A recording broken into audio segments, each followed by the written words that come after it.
स्वागत है आप लोगों का फिर से हमारे इस YouTube के चैनल पे एक नए वीडियो के साथ, जिसमें आज हम लोग बात करने की कोशिश करेंगे और बात करेंगे लोकपाल और लोकयुक्ता पे। ओके, हम लोग बात करेंगे लोकपाल और लोकयुक्ता पे कि लोकपाल क्या होते हैं, इनके कौन कौन से फंक्शन होते हैं, ये क्या काम करते हैं, लोकयुक्ता क्या काम करते हैं, लोकयुक्ता के कौन कौन से फंक्शन होते हैं, कैसे ये कंस्टिट्यूट किए जाते हैं, क्या इनके कंपोजिशन होते हैं, इन सारी चीज़ों पे आज हम लोग बात करेंगे। ओके, तो लोकपाल पे बात करने से पहले हम लोग ये देखते हैं कि लोकपाल हमारे कंट्री में इस्टेब्लिश होने से पहले ग्लोबल लेवल पे, वर्ल्ड लेवल पे क्या सिनारियो था। हालांकि वर्ल्ड लेवल पे लोकपाल या लोकयुक्ता जैसे नाम नहीं है, ये लोकपाल या लोकयुक्ता सिर्फ इंडिया में नाम है। ओके, जैसा देखो बहुत सारे कंट्री डेमोक्रेसी के रूल्स के हिसाब से चलते हैं। ओके, तो अगर डेमोक्रेसी में बात करेंगे तो डेमोक्रेसी का मीनिंग होता है रूल बाय पीपल। पर इसमें क्या होता है कि एक रिप्रेजेंटेटिव इलेक्ट किए जाते हैं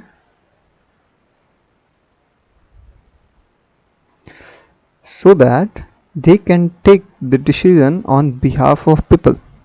इनको पीपल ही इलेक्ट करते हैं। डिफरेंट कंट्रीज में डिफरेंट प्रोसीजर्स हैं।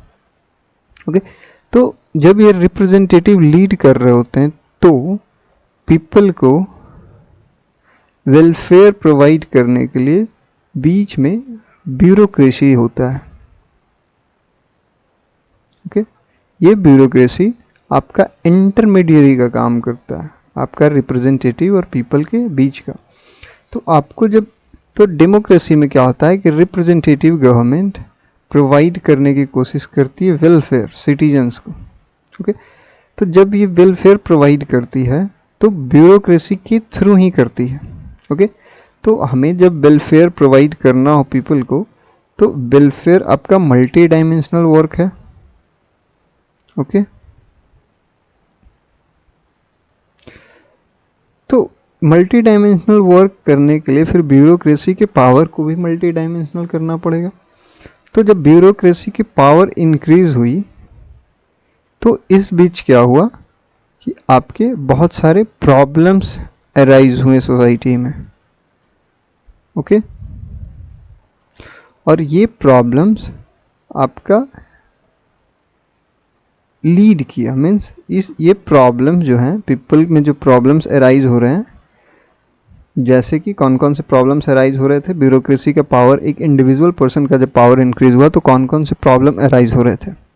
ओके, जैसे हैरासमेंट की प्रॉब्लम अराइज हो रहा था कि ब्यूरोक्रेट्स हैरेस करने की कोशिश कर रहे थे पीपल को, माल प्रैक्टिसेज, माल एडमिनिस्ट्रेशन और किसी भी काम को करने के लिए करप्शन जैसे प्रॉब्लम्स अराइज हुए। जिस वजह से क्या हुआ, सिटीजन्स का ग्रीवांसेस इंक्रीज हुआ, शिकायतें बढ़ने लगी कि मॉडर्न डेमोक्रेटिक कंट्रीज़ में आपका सिटीजन्स के प्रॉब्लम्स को सुना नहीं जा रहा। तो इसी बीच कई कंट्रीज़ ने ऐसे इंस्टीट्यूशन को इस्टेब्लिश किया जो आपका सिटीजन्स के ग्रीवांसेस के साथ डील करता था। ओके, उसमें से कुछ इंस्टीट्यूशन है, जैसे ओम्बड्समैन सिस्टम होता है, एडमिनिस्ट्रेटिव कोर्ट सिस्टम है और प्रोक्यूरेटर सिस्टम है। ओके, तो चलिए अब हम लोग आगे देखते हैं कि ये सारे इंस्टीट्यूशंस कैसे काम करते हैं, कैसे वर्क करते हैं। ओके, देखो ओम्बड्समैन सिस्टम पहली बार स्वीडन में ओरिजिनेट हुआ था। ओके, ओम्बड का मतलब होता है कि कोई पर्सन के बिहाफ पे कोई अदर पर्सन बात करे। सपोज पब्लिक या पीपल की संख्या तो बहुत ज़्यादा है, तो सारे लोग जाकर रिप्रेजेंट नहीं कर पाते हैं गवर्नमेंट को। तो गवर्नमेंट ने, स्वीडन के गवर्नमेंट ने एक इंस्टीट्यूशन को इस्टेब्लिश किया जिसको ओम्बड्समैन कहा गया। ये आपके प्रॉब्लम्स को स्टडी करता था, क्या क्या प्रॉब्लम्स है सोसाइटी में, और उसके हिसाब से फिर रिकमेंडेशन प्रोवाइड करता था गवर्नमेंट को। ओके, हैंडल करता था सिटीजन्स के कंप्लेंट्स को। पर स्वीडन की जो गवर्नमेंट ने इस पॉलिसी को ओरिजिनेट किया था, इसमें आपके जुडिशियरी को भी इंक्लूड किया था। जुडिशियरी सेपरेट नहीं था स्वीडन में। ओके, एडमिनिस्ट्रेटिव और जुडिशियल एक्शंस दोनों ही केसेस में सिटीजन्स के कंप्लेंट्स को वो लोग रिसीव करते थे, या फिर उनके पास सुओ मोटो पावर्स भी था। मीन्स अगर उनको पता चलता था कि प्रॉब्लम्स अराइज हो रहा है सोसाइटी में, या फिर किसी भी तरह का सिटीजन को प्रॉब्लम है एडमिनिस्ट्रेटिव डिसीजन से, या फिर किसी भी तरह का जुडिशियल डिसीजन से, तो ये इस पे इन्वेस्टिगेट करते थे और उसके बाद फिर गवर्नमेंट को प्रॉपर रिकमेंडेशन देते थे।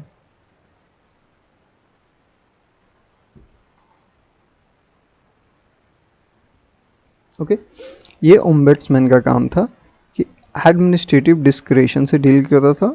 अगर कोई एडमिनिस्ट्रेटर है और वो अपनी मर्जी के हिसाब से पावर का इस्तेमाल कर रहा है, तो उसके अगेंस्ट में ये लोग डील करते थे। माल एडमिनिस्ट्रेशन, एडमिनिस्ट्रेटिव करप्शन, नेपोटिज्म और मिसबिहेवियर या डिसकॉर्टेसी। डिसकॉर्टेसी मीन्स इसमें मिसबिहेवियर किसी भी तरह का आ जाता है। इनफैक्ट एब्यूजिव लैंग्वेज भी इसमें इंक्लूड है। ओके, अपॉइंट किया जाता था पार्लियामेंट के द्वारा 4 सालों के लिए और रिमूव किया जाता था। सिर्फ और सिर्फ पार्लियामेंट ही इनको रिमूव कर सकती थी। ये किसी के भी अंडर में काम नहीं करते थे, ना एग्जीक्यूटिव के अंदर में ना जुडिशियरी। ये सुपरवाइज करते थे कि सोसाइटी में लॉज का कंप्लायंस हो रहा है या नहीं, चाहे वो सिविल हो, जुडिशियल हो या मिलिट्री, किसी भी फील्ड में हो। ये ऑल फील्ड्स को इन्वेस्टिगेट कर सकते थे। ओके, इनके पास ये अथॉरिटी था। ये फंक्शन इम्पार्शियल वे में करते थे, ऑब्जेक्टिव और लीगली। मीन्स ये रूल को फॉलो करवाने का पूरी कोशिश करते थे, और अगर कोई रूल को फॉलो नहीं करता है तो उसके अगेंस्ट में प्रॉपर ये रिकमेंडेशन देते थे गवर्नमेंट को, और प्रोवाइड करते थे कि आप प्रॉपर लीगल एक्शन लो।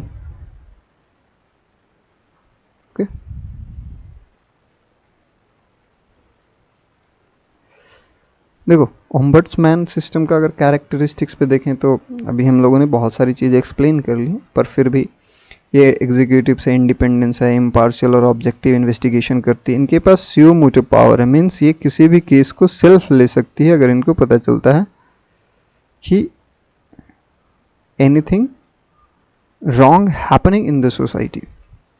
तो इनके पास सुओ मोटो पावर्स होता है कि ये सेल्फ इन्वेस्टिगेट कर सकते हैं उस केस में। अगर उनके पास कोई कंप्लेन आया हो या ना आया हो, वो इन्वेस्टिगेट करते थे। ओके, एडमिनिस्ट्रेटिव फाइल्स को बिना कोई रुकावट का वो एक्सेस कर सकते थे। वो रिपोर्ट कर सकते थे पार्लियामेंट को अगर कोई रॉन्ग हो रहा है, या फिर किसी भी तरह का फॉल्ट्स, या फिर पाते थे कि अगर कंप्लायंस नहीं हो रहा है लॉ का, तो वो पार्लियामेंट को रिपोर्ट करते थे। उनके काम को प्रेस या मीडिया में पब्लिकली किया जाता था। सिंपल, इनफॉर्मल या चीप रिड्रेसल प्रोसेस था। ओके, अगर स्प्रेड ऑफ ओम्बड्समैन सिस्टम की बात करें तो ये आपका शुरू कहाँ से हुआ था? स्वीडन से। ये धीरे धीरे अदर कंट्रीज़ में आपका फैल गया, जैसे फिनलैंड हो गया, डेनमार्क हो गया, नॉर्वे हो गया। In fact New Zealand first Commonwealth country था जिसने इस टाइप के सिस्टम को अडॉप्ट किया था। ओके, और ये जो अडॉप्ट किए थे वो अडॉप्ट किए थे पार्लियामेंट्री कमिश्नर फॉर इन्वेस्टिगेशन के नाम से। और ये जो आपका ये ओम्बड्समैन सिस्टम जो लाए थे, इसमें इन्होंने जुडिशियरी को सेपरेट रखा था। इससे इस सिस्टम में जुडिशियरी नहीं आता था। ये सिस्टम जुडिशियरी को इन्वेस्टिगेट नहीं कर सकता था और जुडिशियरी के केस को ये नहीं ले सकता था अपने अंडर में। ओके, धीरे धीरे 40+ कंट्रीज ने इसे अडॉप्ट किया था, जिसमें यूके ने 1967 में पार्लियामेंट्री कमिश्नर फॉर एडमिनिस्ट्रेशन के नाम से अडॉप्ट किया था। ओके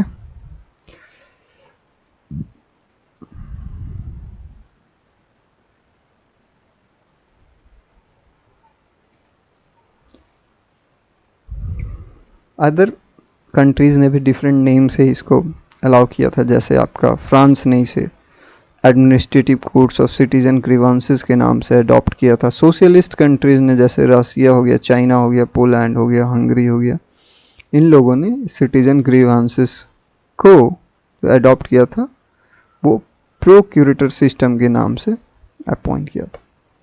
तो इसी बात को इंडिया में जब अडॉप्ट किया इस टाइप के सिस्टम को, तो उसी को हम लोग कहते हैं लोकपाल एंड लोकयुक्ता। देखो, हिस्ट्री ऑफ लोकपाल इस्टेब्लिशमेंट की अगर हम लोग बात करें तो लोकपाल को इस्टेब्लिश करने का रिकमेंडेशन आपका फर्स्ट एडमिनिस्ट्रेटिव रिफॉर्म कमीशन ने दिया था, फर्स्ट ARC। ओके, ये रिकमेंडेशन प्रोवाइड किया कि एक लोकपाल का क्रिएशन होना चाहिए सेंटर में और लोकयुक्ता का क्रिएशन होना चाहिए स्टेट में। ओके, लोकपाल डील करेगा कंप्लेंट्स अगेंस्ट मिनिस्टर। अगर कोई मिनिस्टर या सेक्रेटरी के अगेंस्ट में किसी भी तरह का कंप्लेन आता है तो लोकपाल उसके साथ में डील करेगा। ओके, लोकयुक्ता स्टेट्स में मिनिस्टर्स या टॉप ऑफिशियल्स के अगेंस्ट में आपका डील करेंगे। दोनों ही इंस्टीट्यूशन इंडिपेंडेंट होंगे, एग्जीक्यूटिव और एग्जीक्यूटिव से दोनों ही इंडिपेंडेंट होंगे। मीन्स देखो, उन्होंने रिकमेंड करा कि सेंटर में लोकपाल हो और स्टेट में लोकयुक्ता हो। ओके, ये भी आपके मिनिस्टर्स या टॉप ऑफिशियल से डील करेंगे स्टेट में, ये आपके मिनिस्टर, सेक्रेटरीज या टॉप ऑफिशियल से आपके सेंटर में डील करेंगे। ओके, अपॉइंटमेंट जो होगा वो प्रेसिडेंट या गवर्नर के द्वारा होगा, कंसल्ट करने के बाद चीफ जस्टिस ऑफ इंडिया और high court of chief justice, means high court के चीफ जस्टिस या सुप्रीम कोर्ट के चीफ जस्टिस से कंसल्ट करने के बाद प्रेसिडेंट या फिर गवर्नर इनको अपॉइंट करेंगे। टेन्योर इनका फिक्स्ड होगा। ओके, उसके बाद फिर सेकेंड एडमिनिस्ट्रेटिव रिफॉर्म कमीशन ने वापस प्रेस करा कि आप लोकपाल जैसे इंस्टीट्यूशन को इस्टेब्लिश करो। ओके, रिकमेंडेशन प्रोवाइड किया जिसमें उन्होंने कहा कि ये broad based anti corruption authority होगी जो कि कवर करेगा सारे मिनिस्टर्स को, यहाँ तक कि PM को भी लोकपाल कवर करता है। ओके, MPs को भी ब्राइबरी और करप्शन के केसेस में ये इन्वेस्टिगेशन करे। सीनियर सिविल सर्वेंट्स हो उनके अगेंस्ट में भी ये इन्वेस्टिगेशन प्रॉपर वे में करे, और इनका अपॉइंटमेंट जो हो वो कॉलेजियम सिस्टम से हो, जिसमें PM हो, leader of opposition in Lok Sabha हो, चीफ जस्टिस हो और एमिनेंट ज्यूरिस्ट हो।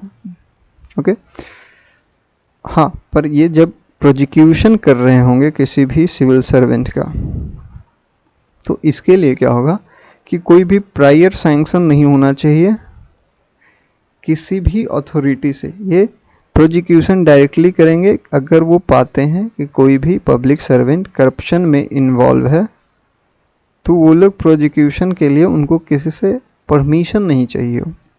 ओके, इन लोगों को पावर्स था कि ऑर्डर दे सकते हैं इन्वेस्टिगेशन के लिए CBI को, या जितने एजेंसी जो इन्वेस्टिगेशन करते हैं उनको ये ऑर्डर दे सकते हैं। और जब ये ऑर्डर देते हैं या उनको कहते हैं कि आपको इन्वेस्टिगेशन करना है, तो CBI जैसे इंस्टीट्यूशन फिर इनके डायरेक्शन पे वर्क करेंगे।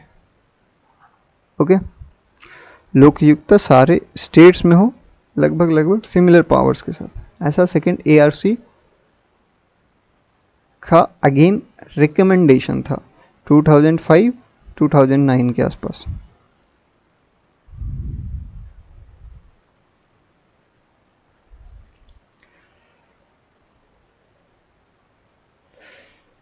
देखो, टोटल लोकपाल को इंट्रोड्यूस करने के लिए और लोकपाल बिल को इंट्रोड्यूस करने के लिए टोटल 9 अटेम्प्ट्स लगे थे, तब जाकर 10th अटेम्प्ट में लोकपाल और लोकयुक्ता एक्ट पास हुआ 2013 में। उस समय गवर्नमेंट मनमोहन सिंह की थी। आपका जब ट्रिगर इवेंट था कि अन्ना हजारे उस समय प्रोटेस्ट कर रहे थे एंटी करप्शन मूवमेंट 2011 में, तब 2013 में जाकर लोकपाल एंड लोकयुक्ता एक्ट 2013 पास किया गया। ओके, जिसमें क्रिएट्स किया गया लोकपाल सेंटर में और कहा गया कि लोकयुक्ता सारे स्टेट में होना चाहिए ताकि इन्वेस्टिगेट कर सके करप्शन चार्जेस को अगेंस्ट पब्लिक सर्वेंट्स। यहाँ तक कि पीएम के अगेंस्ट में भी लोकपाल इन्वेस्टिगेट कर सकते हैं।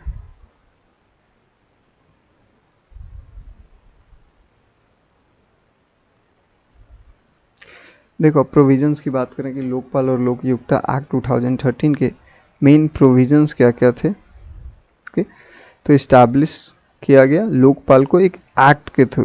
तो जैसा मैं पहले ही बताया हूँ कि किसी एक्ट के थ्रू अगर किसी बॉडी को इस्टेब्लिश किया जाता है तो वो कहलाती है स्टैट्यूटरी बॉडी।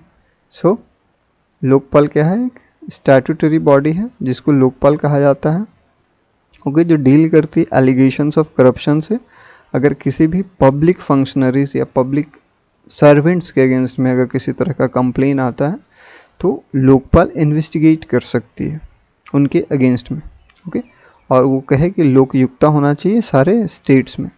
कंपोजिशन ऑफ अगर लोकपाल की बात करें तो लोकपाल में एक चेयरपर्सन होते हैं जो कि former chief justice of India हो सकते हैं, नहीं तो सुप्रीम कोर्ट ऑफ जज हो सकते हैं। अदरवाइज एमिनेंट पर्सन होंगे with integrity and anti corruption expertise. मतलब कोई पर्सन अगर एंटी करप्शन में एक्सपर्टीज है तो वो लोग चेयरपर्सन के पोस्ट पे अपॉइंट किए जा सकते हैं। उनके मेंबर्स टोटल 8 होते हैं। और देखो, 8 मेंबर्स में उनका क्या होता है कि 2 तरह का इनमें रिजर्वेशन है। ओके, सबसे पहला है कि 50% पीपल जो होंगे वो आपके SC, ST, OBC, माइनॉरिटीज़ और विमेन से होंगे।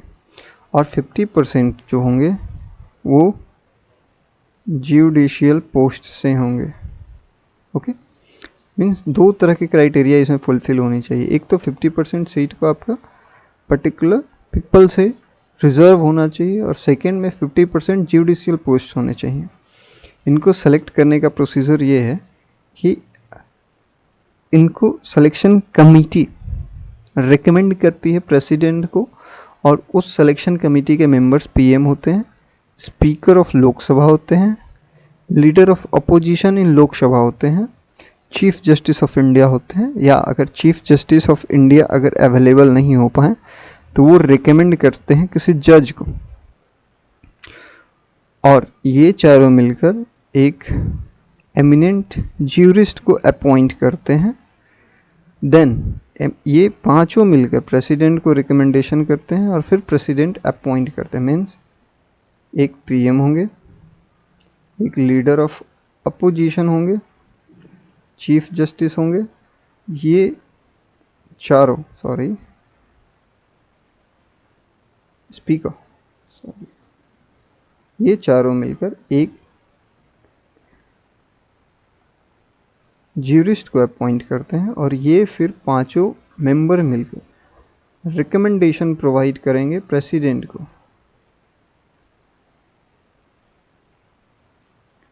देन प्रेसिडेंट अपॉइंट करते हैं मेंबर्स और चेयरपर्सन को।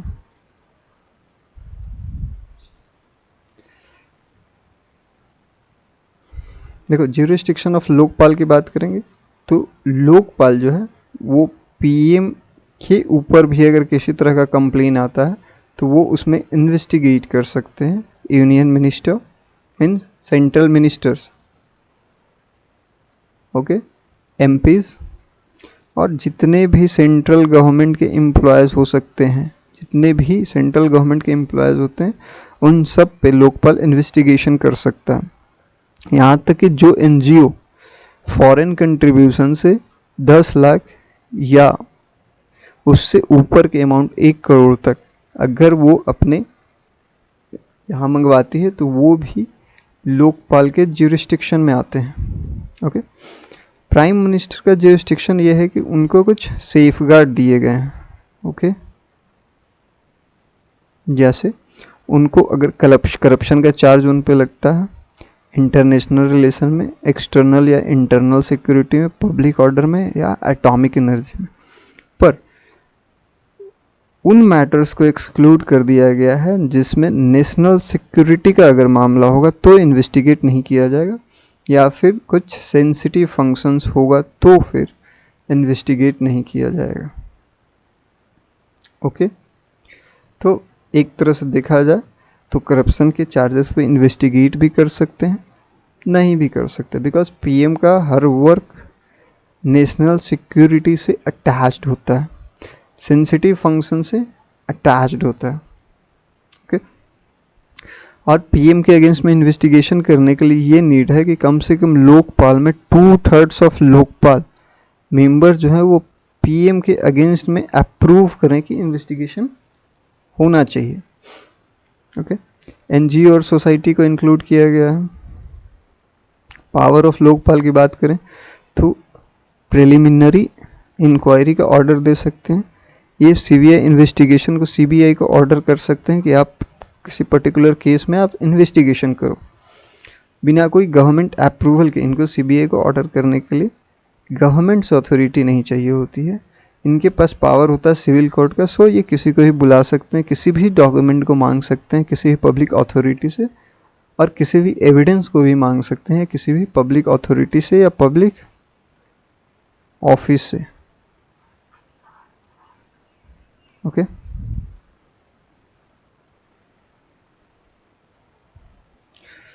अगर सीबीआई के इंडिपेंडेंस प्रोविजंस की बात करें, जैसे सीबीआई का आपका जो अपॉइंटमेंट्स होते हैं चेयरपर्सन या मेंबर्स के, तो वो भी लोकपाल एंड लोकयुक्ता एक्ट में डिफाइन किया गया है कि उसमें पीएम होंगे, चीफ जस्टिस ऑफ इंडिया होंगे। अगर chief justice of India available नहीं हो पाते तो उनके बिहाफ पे एक जज होंगे जो chief justice of India he select करेंगे उस जज को, और लीडर ऑफ अपोजिशन होगा। ये तीनों मिलकर चेयरपर्सन सीबीआई के डायरेक्टर को अपॉइंट करते हैं।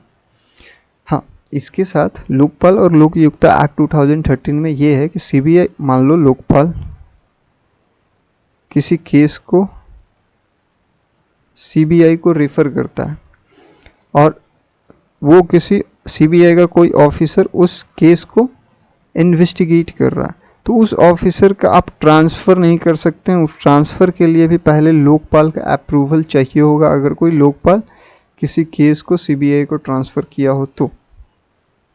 ओके, इस एक्ट के थ्रू ये कहा गया कि लोकपाल का अपना एक प्रोसिक्यूशन विंग होगा जो हेड किया जाएगा डायरेक्टर ऑफ प्रोसिक्यूशन से। ओके, इंक्वायरी और इन्वेस्टिगेशन टाइमलाइंस की बात करें तो प्रिलिमिनरी इंक्वायरी में इनको 90 दिन का टाइम दिया गया और एक्सटेंडेबल है। अगर वो किसी वजह से इंक्वायरी को नहीं कर पाते हैं तो 3 मंथ्स मोर एक्सटेंडेबल है, पर इन 3 मंथ्स में उनको प्रॉपर रीज़न देना होगा कि क्यों एक्सटेंड किया गया। वैसे ही इन्वेस्टिगेशन में 6 मंथ्स का टाइम दिया गया और 6 मंथ्स इन्वेस्टिगेशन है।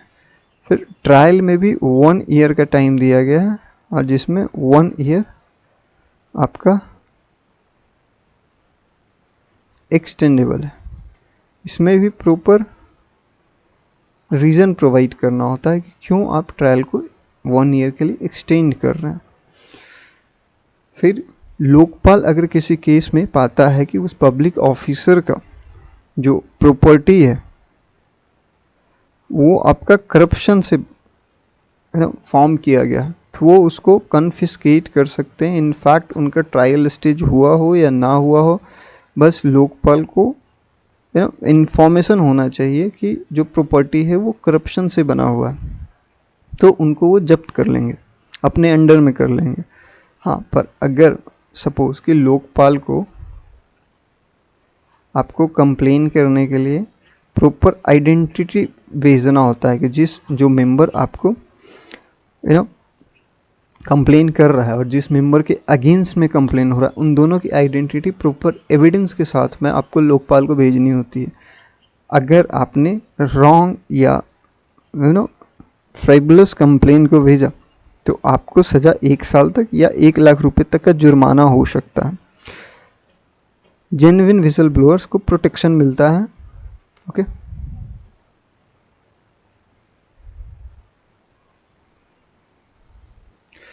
साथ ही इस एक्ट में ये कहा गया कि हर स्टेट को 365 डेज़ के अंदर में, इस एक्ट को ओरिजिनेट करने के 365 डेज़ के अंदर में आपको एक लोकयुक्ता का इस्टेब्लिशमेंट करना है जो आपको करप्शन से डील करता हो। पर उनके powers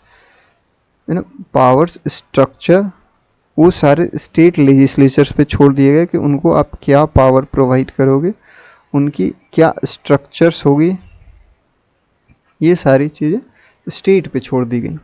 okay, declaration of assets, सभी पब्लिक सर्वेंट्स को डिक्लेयर करना होगा अपने एसेट्स और लायबिलिटीज को हर साल उनके रिस्पेक्टिव अथॉरिटीज़ के, और अगर अपने एसेट्स या लायबिलिटीज़ को डिक्लेयर नहीं करते हैं तो आपके अगेंस्ट में डिसिप्लिनरी एक्शन लिया जा सकता है।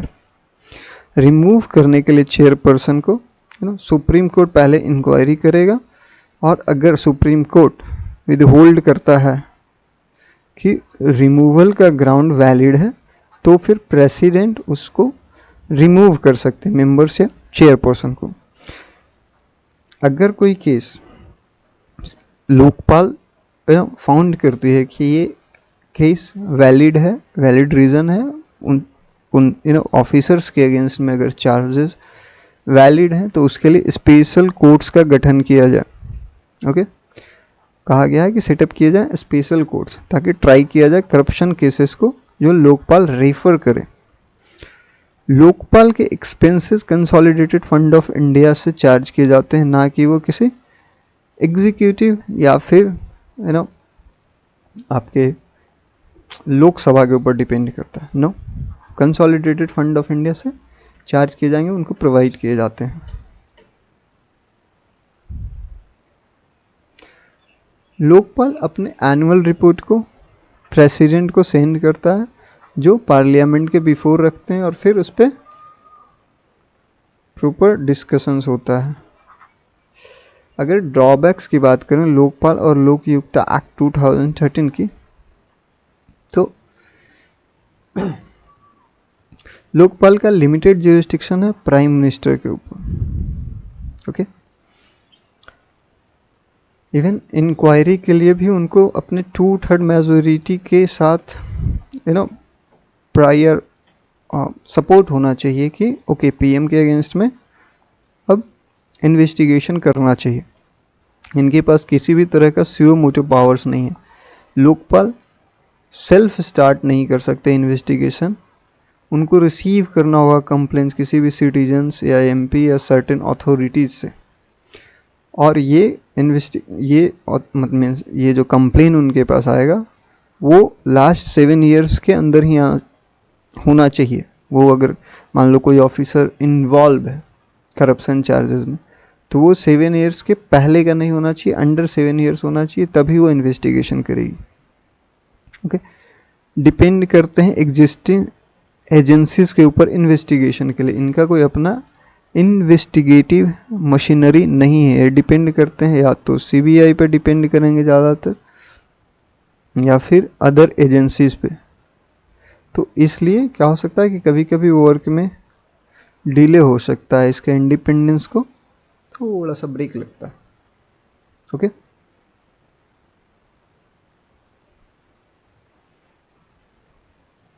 देखो अपॉइंटमेंट में पीएम है, स्पीकर हैं, लीडर ऑफ अपोजिशन है, चीफ जस्टिस हैं और एमिनेंट ज्यूरिस्ट हैं। तो इसमें ज़्यादा जो है वो पॉलिटिकल इन्वॉल्वमेंट ज़्यादा है। तो इस वजह से क्या हो सकता है कि हो सकता है चांस बनता है पॉलिटिसाइज होने का इनके मेंबर्स को। कोई भी कॉन्स्टिट्यूशनल स्टेटस नहीं है तो इनको सिंपल मेजॉरिटी से भी अमेंड किया जा सकता है, ये इसकी एक प्रॉब्लम है। इनफैक्ट जब इस एक्ट को लाया गया था तो 2013 में लाया गया था, पर इसकी फर्स्ट अपॉइंटमेंट जो हुई थी वो 2019 में हुई थी। इससे पता चलता है कि पॉलिटिकल विल बहुत वीक है इस इंस्टीट्यूशन के सपोर्ट में। विसल ब्लोअर प्रोटेक्शन को लेकर बहुत ही वीक है ये इंस्टीट्यूशन, और लोकयुक्ता का मॉडल हर स्टेट में यूनिफॉर्म नहीं है। ओके, जब वो इंस्टीट्यूट किया गया था लोकयुक्ता, तो विद इन अ ईयर आपका टारगेट दिया गया था कि लोकयुक्ता को इस्टेब्लिश करना, पर कोई भी किसी भी तरह का पावर्स को ये बताया नहीं गया था कि उनके क्या क्या पावर्स होने चाहिए। वो स्टेट गवर्नमेंट के ऊपर छोड़ दिया गया था कि आपको क्या क्या पावर्स असाइन करना है लोकयुक्ता को। ओके, ये किसी भी तरह का पनिशमेंट नहीं दे सकते, क्योंकि किसी भी फॉर्म का इनके पास एग्जीक्यूटिव अथॉरिटी नहीं होता। ये सिर्फ रिकमेंड प्रोवाइड कर सकते हैं कंपिटेंट अथॉरिटी को। जुडिशरी को इंक्लूड नहीं किया गया है इनके ज्यूरिसडिक्शन में। ओके, अब चलो हम लोग लोकयुक्ता पे बात करते हैं कि लोकयुक्ता का कैसे इस्टेब्लिशमेंट हुआ, लोकयुक्ता का क्या ओवरव्यू है। देखो, लोकयुक्ता का रिकमेंडेशन तो फर्स्ट ARC किया था 1966 में कि स्टेट्स के पास लोकयुक्ता होनी चाहिए, पर रिकमेंडेशन से पहले ही बहुत सारे स्टेट्स में लोकयुक्ता जैसे इंस्टीट्यूशंस थे जो करप्शन से डील करते थे पर्टिकुलर स्टेट में। जैसे महाराष्ट्र में इस टाइप का स्ट्रक्चर 1971 में ही था। इनफैक्ट 2013 इस एक्ट से पहले मोर देन 20 स्टेट्स में ऑलरेडी लोकयुक्ता एक्ट्स थे जो डील करते थे स्टेट्स में करप्शन के चार्जेस से।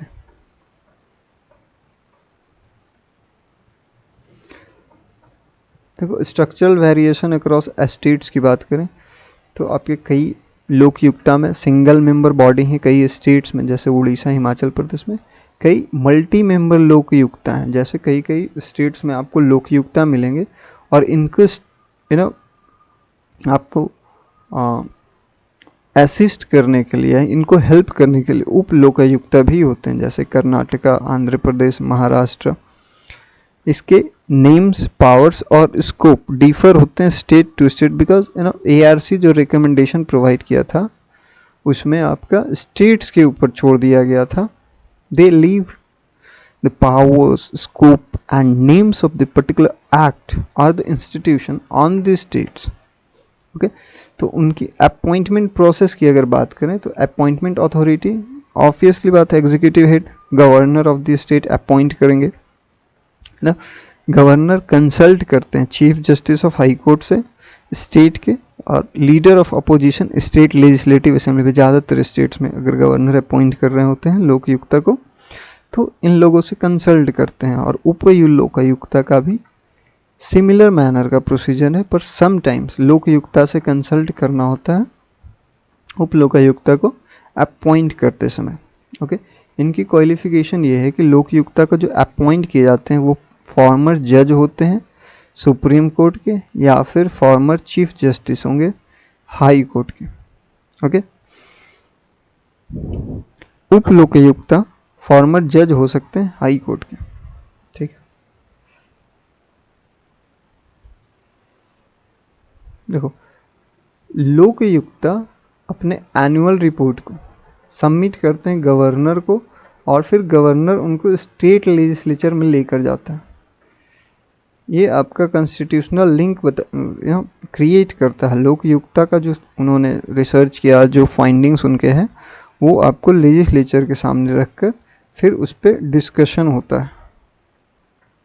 ओके, तो ये आपको क्रिएट करता है constitutional link between the Lokayukta and state legislatures.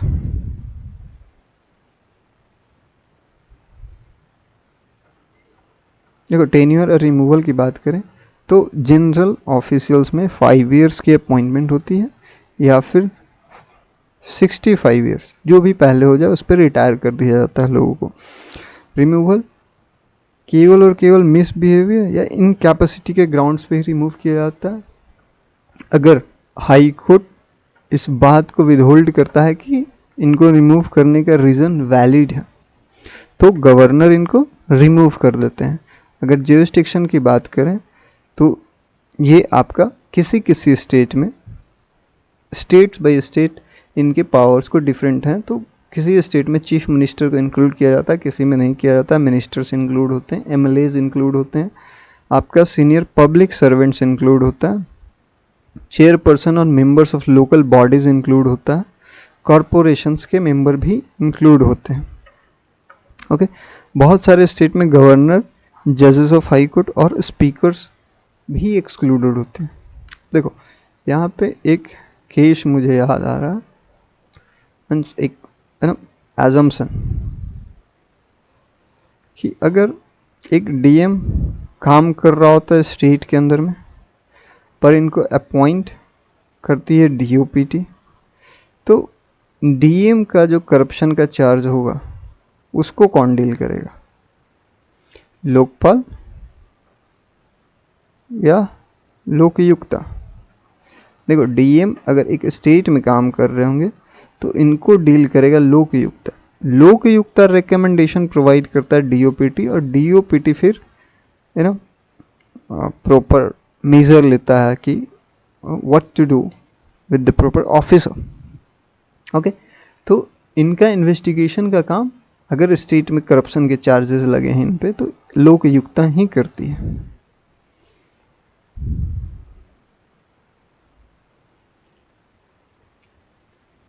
Investigation अगर इन्वेस्टिगेशन प्रोसेस की बात करें तो कंप्लेन पे भी काम करते हैं। कई कई स्टेट में सुओ मोटो पावर भी इनको प्रोवाइड किया गया। ये प्रिलिमिनरी इंक्वायरी करते हैं चेक करने के लिए किसी भी केस को, उसके बाद फिर डिटेल इन्वेस्टिगेशन करते हैं। स्टेट है ना, इनका सिविल कोर्ट का पावर, इनके पास सिविल कोर्ट का पावर होता है कि ये किसी को भी बुला सकते हैं, एग्जामिन कर सकते हैं विटनेस को, और रिपोर्ट जो ये इनको मिलता है उस पर रिकमेंडेशन प्रोवाइड करते हैं कंपिटेंट अथॉरिटी को। ये रिकमेंड करते हैं प्रोसिक्यूशन या डिपार्टमेंटल एक्शन, बस बाइंडिंग नहीं होता है इनके डिसीजंस, ये सिर्फ रिकमेंडेशन प्रोवाइड कर सकते हैं।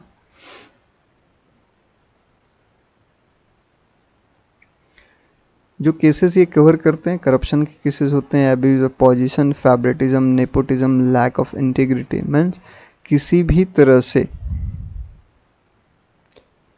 कॉन्स्टिट्यूशनल या फिर लॉ का वायलेशन करने का अगर ट्राई करता है कोई ऑफिसर, तो उनके अगेंस्ट में अगर कंप्लेन जाता है इन इंस्टीट्यूशंस के पास, तो वो इन्वेस्टिगेट कर सकते हैं।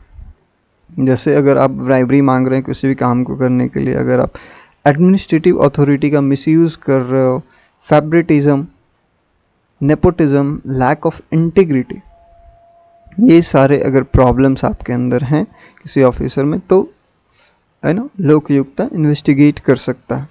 कुछ स्टेट्स में माल एडमिनिस्ट्रेशन को भी इंक्लूड करता है, पर कुछ स्टेट्स में नहीं करता। माल एडमिनिस्ट्रेशन मीन्स होता है inefficient in doing any work. Okay अगर अदर ज्यूरिसडिक्शन और फीचर्स की बात करें तो इनकी सिर्फ और सिर्फ एडवाइजरी रोल होती है, रिकमेंडेशन प्रोवाइड करते हैं, जो कि रिकमेंडेशन बाइंडिंग नहीं होता है, पर मोरल वेट होता है कि आपको क्या करना चाहिए सोसाइटी के लिए, गुड है, पब्लिक के ग्रीवांसेस को दूर करने के लिए गुड है। ओके इनका कोई कॉन्स्टिट्यूशनल स्टेटस नहीं है, सिर्फ स्टैट्यूटरी बॉडीज़ हैं स्टेट लॉज के अंदर में। सम स्टेट जैसे कि कर्नाटका में कभी कभी लोकयुक्ता आपका बहुत ही एक्टिव रोल प्ले करता है। जैसे जस्टिस संतोष हेगड़े के टाइम पे लोकयुक्ता बहुत ही एक्टिव रोल प्ले किया था, पर इन एक्टिव बिकॉज ये इंडिपेंडेंट नहीं है, पॉलिटिकल इंटरफेरेंस होता है। ओके प्री 2013 और पोस्ट 2013 की बात करें अगर लोकयुक्ता के मामला में, तो प्री 2013 में कोई यूनिफॉर्मिटी नहीं थी कि हर स्टेट को लोकयुक्ता रखना है, वो लोग डिस्क्रिशनरी रख रहे थे क्योंकि नीड था। ओके, सभी स्टेट्स के अपने लॉ थे, पर पोस्ट 2013 में एआरसी ने रिकमेंडेशन दिया और लोकपाल लोकयुक्ता एक्ट 2013 में भी ये मैंडेटरी कर दिया गया कि आपको 1 ईयर के अंदर में हर स्टेट में एक लोकयुक्ता होना ही चाहिए। ओके, अगर लोकयुक्ता के लिमिटेशंस की बात करें तो इनकी सिर्फ और सिर्फ एडवाइजरी नेचर होती है, जो कि बाइंडिंग नहीं होता है गवर्नमेंट में। ज्यूरिस्डिक्शन गैप्स होता है, मीन्स बहुत सारे स्टेट लॉज एक्सक्लूड करते हैं कुछ पब्लिक फंक्शनरी को लोकयुक्ता के ज्यूरिस्डिक्शन से, जैसे कि जजेस हो गए, लेजिस्लेटर इनसाइड द हाउस हो गए, सम कैटेगरीज ऑफ ऑफिसर, इन सबको एक्सक्लूड कर देता है। तो ये कहीं ना कहीं आपको इसके इंडिपेंडेंस या पावर्स को आपका दबाने की कोशिश की जाती है। कुछ स्टेट्स में चीफ जस्टिस भी एक्सक्लूड किए गए हैं, पर चीफ मिनिस्टर भी एक्सक्लूड किए गए हैं, पर कई स्टेट्स में चीफ मिनिस्टर को इंक्लूड किया गया है। अपनी कोई इन्वेस्टिगेशन मशीनरी नहीं है, वो डिपेंड करते हैं स्टेट विजिलेंस और पुलिस के ऊपर इंक्वायरी के लिए, मतलब वो खुद से इन्वेस्टिगेट नहीं करते। तो इनकी जो स्पीड होती है, जो इनकी टेंडेंसी हो सकती है इन्वेस्टिगेट करने की, वो धीरे धीरे स्लो हो जाती है। वो अदर ऑफिसेस में अपने केसेस को, अपने डॉक्यूमेंट्स को ट्रांसफ़र करेंगे और उसके बाद वो प्रॉपर इन्वेस्टिगेशन के प्रोसीजर्स को अप्लाई करते हैं, तो इसमें काफ़ी टाइम डिले होता है। ओके, इनकी अपॉइंटमेंट में कई पोस्ट तो वैकेंट रह जाती है सालों तक बहुत सारे स्टेट्स में। फाइनेंशियल डिपेंडेंस, इनको स्टेट लेजिस्लेचर के ऊपर डिपेंड करना पड़ता है, स्टेट गवर्नमेंट के ऊपर अपने फाइनेंसेस के लिए डिपेंड करना पड़ता है। तो वो ये आपको इनडायरेक्टली प्रेशर क्रिएट करता है लोकयुक्ता के ऊपर इन्वेस्टिगेशन के मैटर्स में। बहुत सारे स्टेट्स में डिफरेंट पावर्स और प्रोसीजर हैं, तो ये यूनिफॉर्मिटी नहीं है, ये यूनिफॉर्मिटी को दर्शाता नहीं है। इनके पास किसी भी तरह का पावर नहीं होता कि ये डायरेक्ट पनिश कर सकते हैं किसी को, केवल और केवल रिकमेंडेटरी एक्शन ले सकते हैं, रिकमेंडेशन प्रोवाइड कर सकते हैं प्रोसिक्यूशन का, पर ये कोई एग्जीक्यूटिव एक्शन नहीं ले सकते। Okay,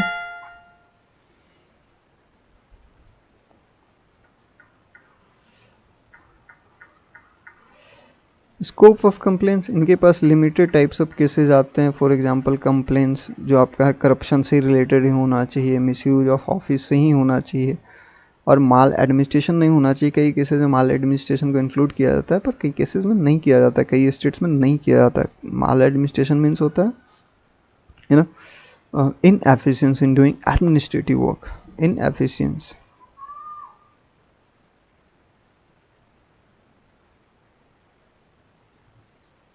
administrative works,